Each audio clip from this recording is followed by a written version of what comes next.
The House just made history, pumasa dito sa House of Representatives sa ikalawang pagbasa ang Anti-Political Dynasty Bill.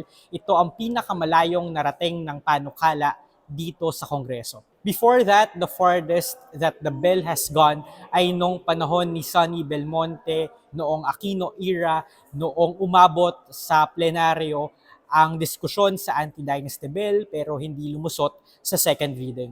Ibig sabihin nito, isang pagbasa na lamang o isang botohan na lamang ay fully lulusot na sa Kamara ang anti-dynasty bill. It's historic and it also seems like progress on the surface. Pero if I were to put it bluntly, itong panukalang ito, itong bersyong ito ay isinusuka ng staunchest advocates ng anti-political dynasty bill. Hanggang second degree of consanguinity or affinity lang ang ipinagbabawal nito. Ibig sabihin, parent, child, grandparent, grandchild, sibling, spouse, or equivalent by marriage. Pero maraming workarounds ang proposal. Example, kung ang nanay ko ay tumakbong mayor ng Maynila, ang bawal lang ay kung tumakbo naman ang tatay ko bilang vice mayor ng Maynila. Pero hindi ibig sabihin na hindi siya pwedeng tumakbong mayor ng Makati. Ang lolo ko pwede ring tumakbong mayor ng Marikina. At ang lola ko ay pwedeng tumakbong mayor ng San Juan.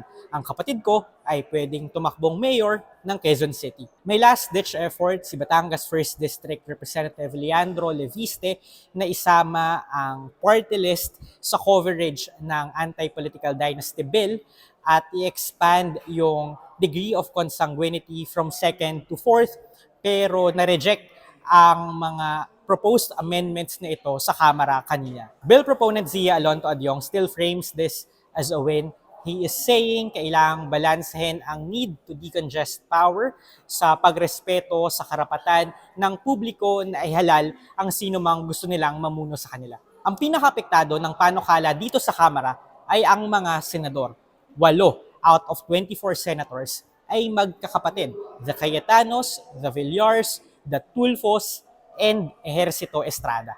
If the House cannot pass a bill that will go against its own interests, how can you expect the Senate to do the same thing? It might be dead on arrival unless a miracle happens.